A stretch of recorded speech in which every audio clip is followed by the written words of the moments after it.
Welcome to Mysteries and Crime, the channel where we unravel the most chilling and enigmatic true stories. Sometimes, reality is stranger than fiction, and today's episode is no exception. We're diving into 3 unforgettable cases that will leave you questioning the nature of fate, justice, and the unexplained. In this episode, we'll recount the miraculous survival of a teenage girl during the tragic sinking of the SS Andrea Doria. Then, we'll uncover the horrifying crimes of an Indonesian shaman who turned a haunting dream into a terrifying reality. Finally, we'll relive a chilling encounter between a Montana couple and an alleged serial killer. Each case offers twists, turns, and unresolved mysteries that will leave you wanting more. Stay tuned, and don't forget to like, subscribe, and share your theories in the comments below. Let's dive into the unknown. Case 1. The Miracle of the SS Andrea Doria. On July 25, 1956, the SS Andrea Doria, a symbol of Italian pride and maritime luxury, embarked on what was meant to be a routine journey to New York. The ship was celebrated for its elegance and cutting-edge safety features, boasting lifeboats for all passengers and state-of-the-art radar systems. That evening, as the ship sailed through heavy fog off the coast of Nantucket, Captain Piero Calamai reduced its speed and activated its fog whistle, adhering to standard safety protocols.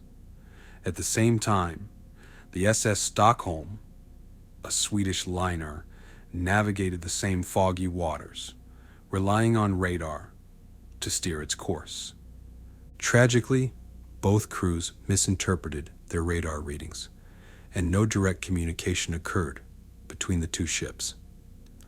Unaware of each other's true positions, they barreled toward a catastrophic collision.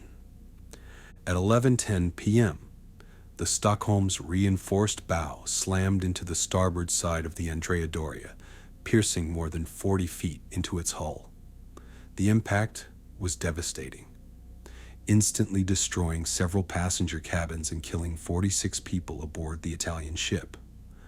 The collision caused chaos on the Andrea Doria, which began listing to its side as water flooded its compartments. Passengers scrambled to escape the sinking vessel, many of them trapped by the rapidly tilting decks and collapsing interiors. Among the passengers that night was 14-year-old Linda Morgan, who was asleep in a cabin located directly in the path of the Stockholm's bow. Her stepfather, half-sister, and mother were in the same suite when the collision occurred. In a remarkable twist of fate, Linda's bed was thrown from the destroyed cabin and onto the deck of the Stockholm. Miraculously, she survived the impact, suffering only a broken arm and minor bruises. Disoriented and calling out for her mother, Linda's cries were heard by a Stockholm crewman who rushed to the scene.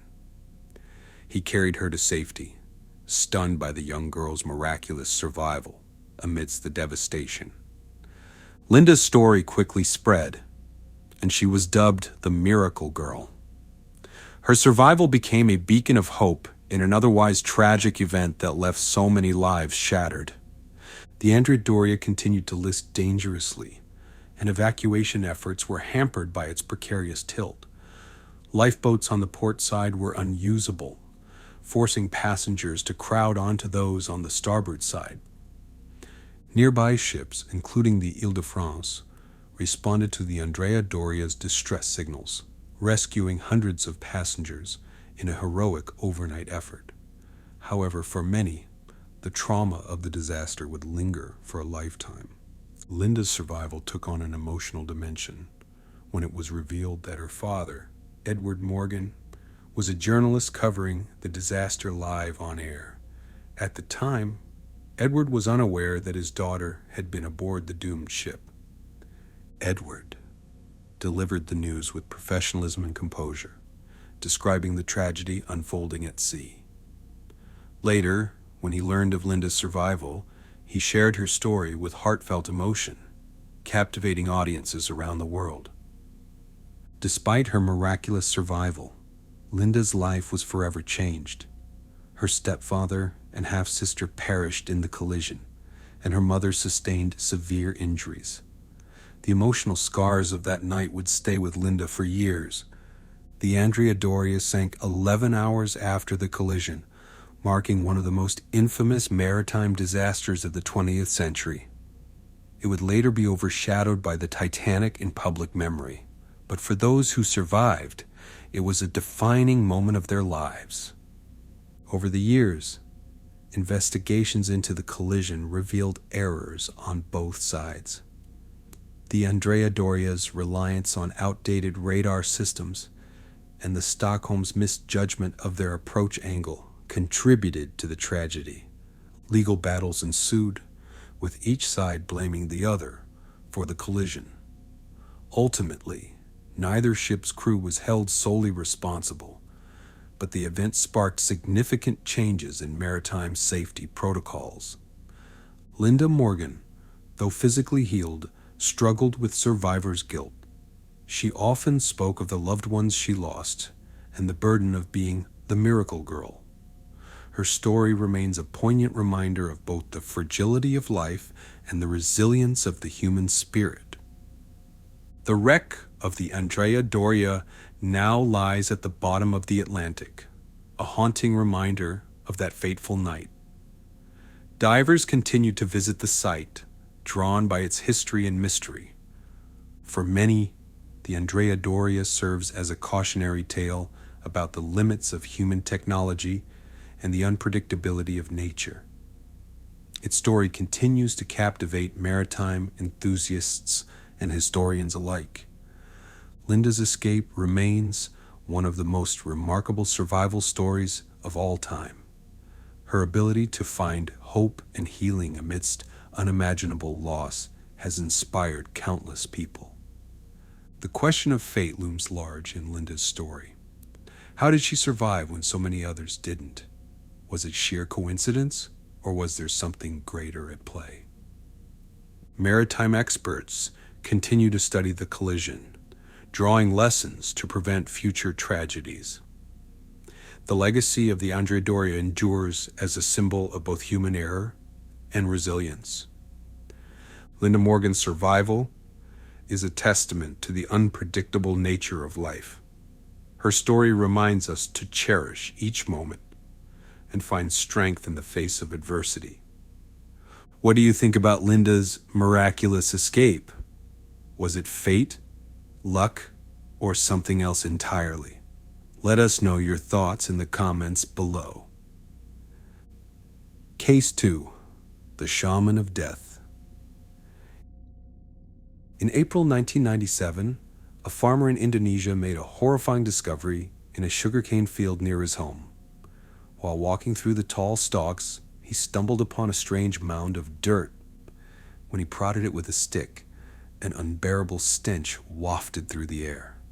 Alarmed, he alerted the village leader, who organized a group of men to investigate. As they dug into the mound, they uncovered the body of a young woman buried up to her neck. The victim was identified as 21-year-old Dewey, who had been reported missing 3 days earlier. Investigators discovered that Dewey's last known destination was the home of Ahmad Suraji, a local shaman revered for his supposed supernatural powers. When police questioned Suraji, he initially denied any involvement. However, a search of his home revealed personal belongings of Dewey, as well as other missing women. Cornered by the evidence, Suraji confessed to a string of murders that shocked the entire country. According to Suraji, his crimes were driven by a haunting dream. He claimed that his deceased father appeared to him in a vision, instructing him to drink the saliva of 70 women to achieve immortality. Taking this dream as a divine command, Suraji devised a horrifying plan to fulfill it. He advertised himself as a healer who could grant women beauty, wealth, and good fortune. Women seeking his help paid significant fees for his services. Suraji would then lead them into a nearby sugarcane field, explaining that the ritual required privacy and secrecy. Once in the field, he instructed his victims to dig shallow holes in the ground, assuring them it was a necessary part of the ritual. The women, trusting his guidance, complied without question. When the holes were waist deep, Suraji ordered the women to stand inside them and put their hands at their sides. He then used a cable to strangle them, ensuring their deaths were swift and silent. After killing his victims, Suraji would forcibly extract their saliva, which he believed held the key to his immortality. He then buried their bodies in the sugarcane field, always orienting their heads toward his home. Suraji believed this orientation amplified his power. The scale of Suraji's crimes shocked both the local community and the nation. As news of his confession spread, families of other missing women came forward, fearing that their loved ones might also be among his victims. Authorities conducted extensive excavations in the sugarcane field, uncovering dozens of graves. In total, 42 bodies were recovered, but investigators believed the true number of victims could be higher. During his trial, Suraji described his crimes with chilling detachment. He showed no remorse, insisting that he was merely following the instructions given to him in his dream. The trial captivated Indonesia, with many struggling to comprehend how a respected figure in the community could commit such heinous acts. The case also sparked debates about the dangers of blind faith in traditional healers. Suraji's wife Tumini was also implicated in the crimes. Although she claimed to have been unaware of the murders initially, evidence revealed that she had helped lure some of the victims to their deaths. In 2008, Ahmad Suraji was executed by firing squad. His wife was sentenced to life in prison, a punishment that many believed was too lenient given her role in the atrocities. The sugarcane field where the bodies were discovered has since become a grim reminder of Suraji's crimes. Locals avoid the area, believing it to be cursed by the spirits of the murdered women. Suraji's case remains one of the most infamous serial murder investigations in Indonesian history. It has become a cautionary tale about the dangers of superstition and the exploitation of vulnerable people. The story also raises unsettling questions about belief and morality. Was Suraji a calculating killer who used his dream as an excuse, or did he truly believe he was fulfilling a divine command? For the families of the victims, the wounds left by Suraji's actions may never fully heal. They continue to mourn the loved ones they lost and grapple with the horror of how they died. The shaman's tale is a chilling reminder of how faith and trust can be manipulated for evil. It serves as a warning to question those who claim to wield extraordinary power. What do you think drove Ahmad Suraji to commit these atrocities? Was it blind belief, greed, or something more sinister? Let us know your thoughts in the comments below. Case 3. The Killer in the House. On a quiet September night in 1986, Doug and Kristen Wells returned to their home in western Montana after a long day. As they pulled into their driveway, they noticed a camper parked near their house. The couple didn't recognize the camper and found its presence unsettling, but they assumed it might belong to a passing traveler. Doug decided to check it out while Kristen went inside to start unpacking. Inside the camper, Doug found a man sleeping in the front seat. He tapped on the window, and the man, startled, woke up. He introduced himself as Wayne Nance and claimed to know Kristen from her job at a local furniture store. Nance explained that he had seen someone lurking around their property earlier and decided to stay nearby to make sure the stranger didn't return. Though skeptical of his story, Doug thanked him and invited him inside for a cup of coffee. Once inside, Nance seemed calm and friendly. He even offered to help Doug check the property to ensure no intruders were hiding nearby. Doug agreed and retrieved a flashlight while Nance made small talk with Kristen. As Doug turned his back to grab the flashlight, Nance suddenly attacked him with a metal pipe he had concealed. The blow landed squarely on Doug's head, sending him to the floor. Kristen screamed as Nance turned toward her with the pipe. He ordered her to tie up Doug, who was bleeding profusely but still conscious. Fearing for her life, Kristen complied. After restraining Doug, Nance forced Kristen upstairs and tied her to the bed. He assured her that if she cooperated, she would not be harmed. Kristen could only hope he was telling the truth. Believing Doug was incapacitated, Nance returned to the basement to check on him. However, Doug, despite his severe injuries, had managed to free himself. He grabbed a rifle he kept on his workbench and prepared to confront the intruder. As Nance climbed the basement stairs, Doug raised the rifle and fired a single shot, hitting Nance in the abdomen. The intruder staggered backward, clutching his wound, but continued to fight. With no more ammunition, Doug used the rifle as a club, striking Nance repeatedly as they struggled. The commotion gave Kristen time to free herself and run to the phone to call for help. Despite his injuries, Nance attempted to flee. He made his way back to the camper, but Doug followed, determined to stop him. With sheer determination, Doug struck Nance again, finally subduing him. Police arrived shortly after Kristen's frantic 911 call. Nance was rushed to the hospital, but succumbed to his injuries the next day. As investigators delved into Wayne Nance's background, they uncovered a chilling pattern. Nance, known locally as the Missoula Mauler, was suspected of being a serial killer responsible for at least 6 murders over a 12-year period. The victims, mostly women, had been found in remote areas, often with signs of brutal violence. Nance had evaded suspicion for years, using his unassuming demeanor to disarm those around him.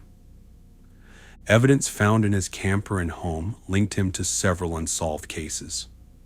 Investigators found jewelry, clothing, and other items belonging to his victims, as well as detailed notes about his crimes. Among the items was a necklace that belonged to one of his earliest known victims, a teenage girl who had disappeared in 1974. This discovery solidified Nance's connection to the case and reopened investigations into other cold cases. Nance's death prevented authorities from obtaining a full confession, leaving many questions unanswered. How many more victims had he claimed? Were there accomplices, or did he work alone? For Doug and Kristen, the events of that night were life-altering. Doug's bravery and quick thinking saved their lives, but the psychological scars of the attack lingered long after Nance's death. The couple's ordeal became a symbol of survival and resilience, inspiring others to stand strong in the face of danger. Their story was widely reported, and they received an outpouring of support from their community.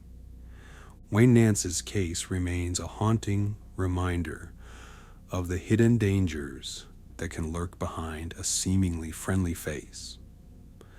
His ability to evade detection for so long raised questions about law enforcement's handling of serial killer investigations.